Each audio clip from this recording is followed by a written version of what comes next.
Arkadaşlar hepinize selamlar. Bugün yine bir uzun yola çıkıyoruz ve sizleri de yanıma almak istedim. Seviyorsunuz uzun yolları. Geçen de çok fazla güzel geri dönüş oldu. Bu sefer farklı bir yola gideceğiz. Armutlu tarafına gidiyoruz arkadaşlar. Bu Bursa tarafından, Gemlik tarafına doğru gidiyoruz. Yolları aşırı derecede virajlı. Beraber yollara bakacağız. Biraz farklı bir yol. Hep İstanbul'a gidiyorduk. Bu sefer yönümüzü değiştirdik. Ya küçük bir tatil yapacağız. Pandemi dönemi olsa da böyle sakin bir yer var. Aileye göre zaten ailecek gidiyoruz. Çok fazla dolaşmadan evden eve açıkçası öyle gözüküyor.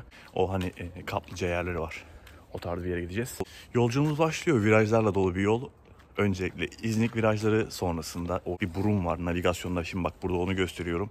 O burundaki keskin virajlarda sizlere görüntü alacağım. Bence zevkli olacak. Belki bir pop sürüşte yaparım ekstra olarak. Passat'ı çıkardım. Eşya doldurmaya başlıyoruz ve bir sürü eşya var. Yani Kia ile gitmek mümkün değil. Öyle söyleyeyim sizlere. Biraz kalabalık olunca aile böyle oluyor. Şimdi şu an boş. Birazdan burası ağzına kadar dolacak. Bu boş hali bu şekilde yani. Bunları çıkaramıyorum.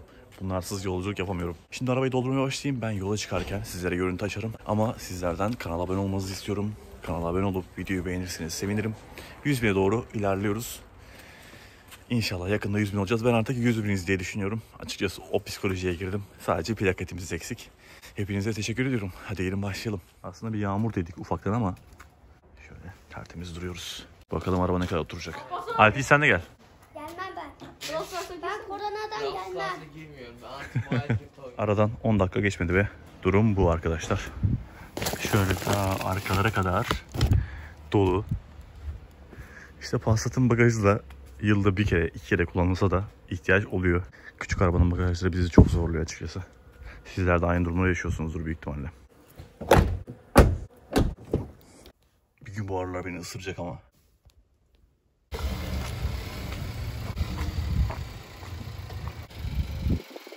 Şimdi yakıtı sıfırladım. Deponun durumu da bu şekilde. Biraz toz var. Ancak silemiyorum, çiziliyor çünkü. Bakalım yolun sonunda nasıl olacak. Şu anda araba 2 tonun üzerinde belki de. 5 kişi artı full bagaj. Bakalım bayırlarda çekişi nasıl olacak.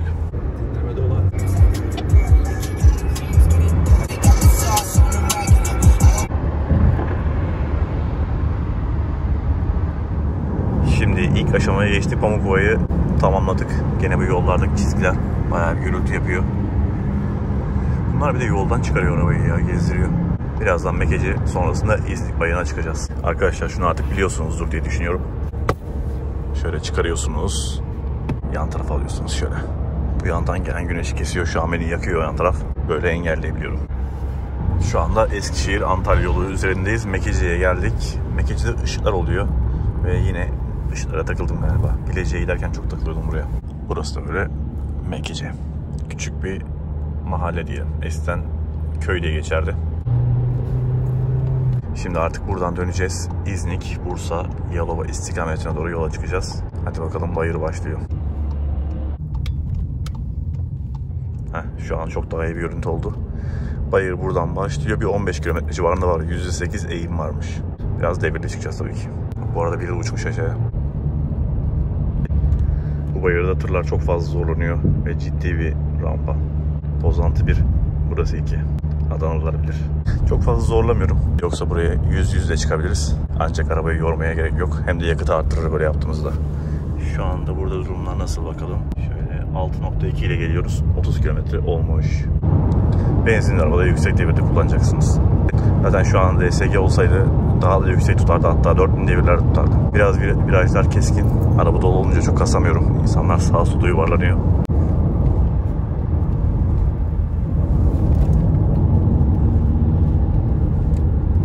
Buraya bir gün tek başımıza geliriz.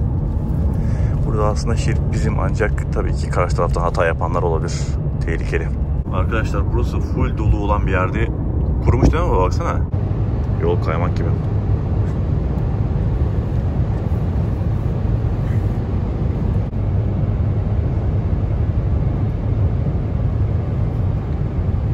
Şu anda Çerkezköy galiba burası. Onun içinden geçiyoruz. Şöyle İznik, Bursa istikametine ilerleyeceğiz. Buralarda çok fazla traktör trafiği olur. Dikkatli gitmemiz lazım. Çok hızlı yapmadan. Çünkü gereksiz sollayanlar oluyor. Gidiş geliş yollar en korkutucu yollar. Bak Çerkezköy değilmiş, 5 evlermiş. Birazdan tırların yanından geçerken görürsünüz. Bak böyle 0-0 geçeceğiz. Baksanıza tıra. Şöyle arada sollamak gerekebiliyor.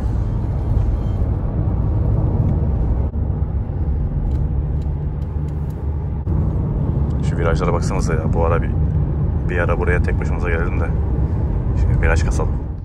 Güzel güzel giderken yollar bozuldu. Amca sen ne yapıyorsun burada? Burası hızlı tren için galiba. Arkadaşlar sonunda İznik'e geldik. Burası İznik. İznik aslında çok önemli bir şehirdir, öyle söyleyeyim sizlere. Çok öncelerde büyük bir şehirmiş burası. Her tarafta zeytinlikler var. Şöyle tepede evet şurada bak, sağ tarafta tepede bir güzel bir alan var. Orada hem bir türbe var. Burada İznik Kalesi'ni görebilirsiniz. Direkt surları net bir şekilde görebilirsiniz. Biz buradan Bursa tabelası, Yenişehir, Orhan Gazi bir şeye gideceğiz. Gemlik'e gideceğiz. Gemlik nereye gidiyordu ya? Bir bakayım yola. Bak bunlar da dediğim yol surlar bildiğiniz. İznik'in etrafını bu surlarla dönmüşler. Ya bence aşırı derecede böyle güzel gözüküyor. Lefke kapı. Şöyle bir girelim bakalım. Burası çarşıya mı gidiyor? Şöyle büyük. Çınar galiba bunlar. İznik'e kesinlikle gelin. Bak ben size söyleyeyim, sahilde var. Yolu orada karıştırdığımız için şöyle ara sokaklardan geçiyoruz. Ama çok daha güzel oldu. Burada eski evleri de görebiliyoruz. Sola dönün. Böyle yerlerin ortamı çok daha farklı oluyor. Bakın burada da böyle meydanını görüyorsunuz. Hatta şöyle bir müzesi falan da var. Şurada bakın. Galiba burası hamam mıydı, cami miydi tam hatırlayamadım. Arkadaşlar ağaçlar mükemmel duruyor ya. İnşallah buraları da bozmazlar. Mükemmel. Böyle elinize attığınız her yerde, sokak aralarında dahi bu surlarla karşılaşabiliyorsunuz. Bildiğiniz tarih kokuyor derler ya. Öyle bir ortam var. Bak burayı da korumaya almışlar, restorasyon yapıyorlar. Bir gün burayı detaylıca çarşısını falan da gezelim. Burada çiğni falan çok güzel oluyor. Arkadaşlar böyle solumuzda İznik Gölü'nü görüyorsunuz. Bu arada bak şu Clio'nun şu rengine bayılıyorum ya. Boş paket ama aşırı güzel duruyor. Gemlik yolunda gidiyoruz. Bağlandık yola. Şu yol kenarlarında bak kanallar görüyorsunuz ya. Onlar sulama için kullanılıyor. Bak böyle traktörlere dikkat edeceksiniz. Şöyle biraz dar da olsa geçiyorsunuz. 5-8 geliyor. Arkadaşlar bak bunlar kivi bahçesiymiş. Ben de ilk kez görüyorum. Şöyle göstereyim sizlere. Her taraf ya. Her taraf tarla, meyve, sebze. Vallahi Türkiye'nin bak ana arterlerinden yani burası. Bak boydan boya kivi tarlası.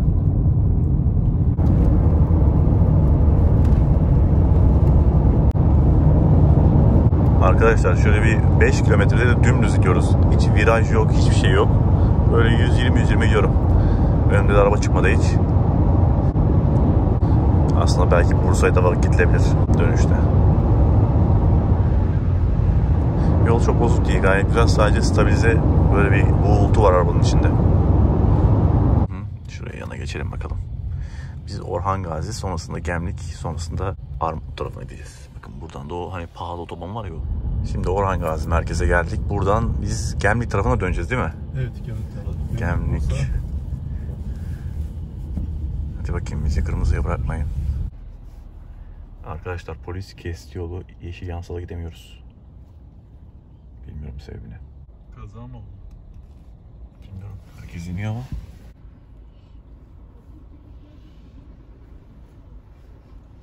Herkes birbirine soruyor. Bak klasik otobüsçü hemen inip sigara yaktı. Şöyle arkadaki konvoya bakalım. Bakalım ne kadar uzadı. Bayağı uzadı arkadaşlar. Instagram'a bir görüntü alayım buradan. Baksana bizim arabaya ne oturmuş ya. Harbiden tam Almanca spek olmuş. Şimdi oradan bir soruya bakalım. Bilgileri öğreniriz.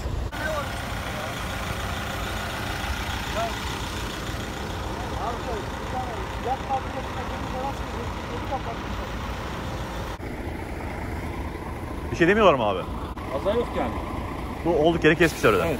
Allah Allah. Ama bu şeritte bir araç var, beyaz araç var ama kaza yapmamış. Yani. Acaba şüpheli falan bomba olmasın? Olabilir. Belki bir resmi biri getirecek. İleride yat fabrikası var. Oradan belki bir gemi doğru. Evet. Gemi geçebiliyor. Bir tane tır geliyor sanki tersten. Tırı buraya bağlayacaklar. Büyük ihtimalle orada gemi fabrikası vardı dedi ya. Onu ters yönden getirip buraya bağlayabilirler.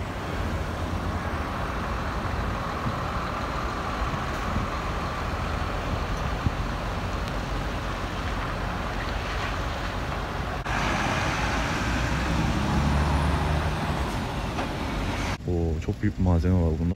Neymiş acaba ya? İlla böyle yat, tekne, bu tarz şeylerde çalışanlar olmuştur aranızda. Bir bakın bakalım, anlayacak mısınız? Amma hızlandı bak. Volvo'ya bak. Arkanda kocaman şey var. Bu öndeki daha gidemedi bile. Nasıl gazladı öyle. Ama Volvo'nun tırları hiçbir tıra benzemiyor ya. Bilmiyorum. Bunları görünce direkt aklıma İsveç geliyor. Böyle soğuklar geliyor. Valla 3 oldu, 4 oldu, 5 oldu. Arkada 6 oldu. Yol açılıyor arkadaşlar. Herkes hareketlilik başladı. Birazdan verecekler gibi sanki. Daha öbür tarafa açıyor önce. Sonra bize verecek. Karşıdaki trafiğe bakar mısınız? Burası da aynı bize güzel olmuş. Bak burada bir güzel bir Sezgin ızgara. Güzel bir yere benziyor ha. Şimdi Gemli'ye giriş yaptık. Gemlik'teki arkadaşlara da buradan selamlarımı iletiyorum. Gemli'ye ben o yukarıdaki otobandan yürüyordum. Bak tam oradan geçmiştim. Sahili falan çok güzel gözüküyordu yani uzaktan. Şimdi Gemli'nin sanırım merkezi burası. Tam bilmiyorum. Güzel gözüküyor. Uf, 0 geçti ya. Vallahi 0 geçti. Amma yüksekli yapmışlar. Burası deprem bölgesi değil mi acaba? Çok sıkıntılı duruyor ya. Aynı Eskişehir'deki böyle ortada bir kanal gidiyor. Galiba meydana ulaştık diye düşünüyorum. Bakın zeytin figürü koymuşlar. Biliyorsunuz buranın zeytinyağı çok ünlü. Arabayı buraya park ettik bir kenara. Bilmiyorum neresi burası. İlla izleyenlerden tanıyanlar çıkacaktır. Yine bayağı bir kalabalık var. Şöyle bir bakın. Şimdi bir market bulmamız lazım. Bakalım market var mı? A101'e geldik. Milli marketimiz. Bak her yerde suların markası farklı oluyor. Mesela burada Karacakaya. Bizim orada Sırma mıydı? Tekrar kaldığımız yerden yoldayız. Şuraya bakar mısınız? Manzara mükemmel. Biraz önce karşıdan gelen araba yavaşlayın dedi. Her şey geliyor. Büyük bir araba geliyor. Uzun ve geniş araç. Şuna bak. Çok hızlı gidiyor ya. Bize yavaşlayın diyor ama. Millet çekmiş buraya. Vallahi şuraya bakın, çok güzel. Görüyor musun millet nasıl keyif yapıyor? Abi gerçekten çok güzel. Burada da Serdivan varmış. Arkadaşlar burası Narlı diye geçiyor. Aynı böyle bir bizim şeye benziyor. Kerpe taraflarına benzettim. Şöyle direkt sahil. Buralarda yüzülüyor mu acaba? Güzel küçük bir kasaba gibi. Arkadaşlar şöyle yol kenarında mükemmel bir yer buldum. Size de göstermek istiyorum. Ama ya manzara süper ya. Süper manzara. Suyun temizliğine bir bakar mısınız? Instagram'a biraz önce hikaye attım buradan da. Şöyle bak, suyun size berraklığını göstereyim. Ne kadar temiz. Tam huzur kaynağı. Arkadaşlar şimdi Armutlu'ya girdik. Bu arada yol boyunca sizlere POV görüntüler aldım. Ya çok keyifliydi ama bir yerde bir adamın salaklığı yüzünden az daha kafa kafaya gidiyorduk. Belki o görüntüyü de buraya eklerim.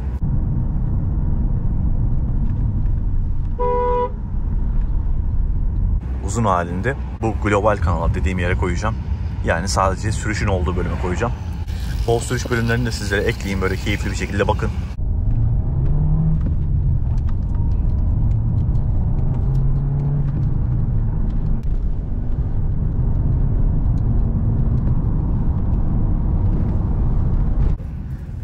Gel dolucum.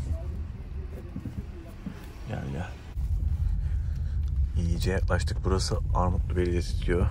Arkadaşlar geldik. Bomboş her yer. Bu Balkonlu. 2+1 değil mi? Evet. Dalgan programı. Şöyle size haritasını göstereyim. Bizimki şu 3. Evet, şimdi daireye doğru geçiyoruz bakalım. İçeride kayıtları yaptırdım. Şöyle araç için bir kart da verdiler. Buradan geleyim. Arkadaşlar uzun süren bir yolculuğun sonunda vardık. Şöyle arabayı arkaya koydum. Bunu park edeceğim birazdan. Eşyaları indirdik. Yani şu an için güzel gözüküyor. Ben işte çok yıllar önce gelmiştim çocukken falan. Hatırlamıyorum pek fazla. Şimdi manzarasını da sizlere göstereceğim. En üst katın bir altında. Buraya fiyatı ucuz olduğu için geldik ya. Hem aileye uygun ya, o yüzden. Diğer yerlerde bizimkiler fazla rahat edemiyorlar. Bir 700-750 lira civarında bir fiyatı var. 4 gece 5 gün. Bence gayet iyi. Manzarasını, sahilini, belki yarın da sahilini eklerim sizlere. Beraber bakarız. Güzel gazladık seninle. Arabaya jant için beğenin. Şu ara alamıyorum. Biraz farklı önceliklerim var. Binalara böyle rengarenk yapmaları çok güzel olmuş. Bir de çok yüksek. Ben yüksek katları çok seviyorum. Hatta bir Instagram'da video paylaşmıştım. Bayılıyorum böyle yüksek yerlere. O yüzden de aslında biraz istedim burayı. Öyle çok fazla yüksek yerlerde kalamadım. Bakalım manzarası nasıl olacak. Ne güzel park etmiş bak. Tam ortaya. 2 kişilik yere park etmiş. Asansörde fotoğraf çekilmeyi kim sevmez. Şu manzaraya bakayım. Vallahi bunun için geldim. Vay işte bu ya. Tam istediğim şey. Gayet güzel. İşte şu yüksekliği arıyordum.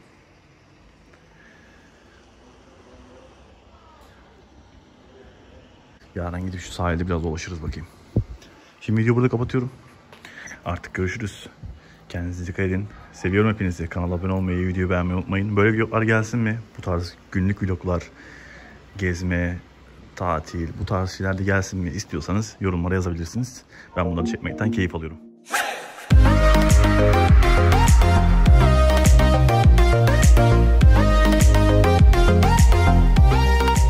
Nasıl abi, soğuk sıcak mı?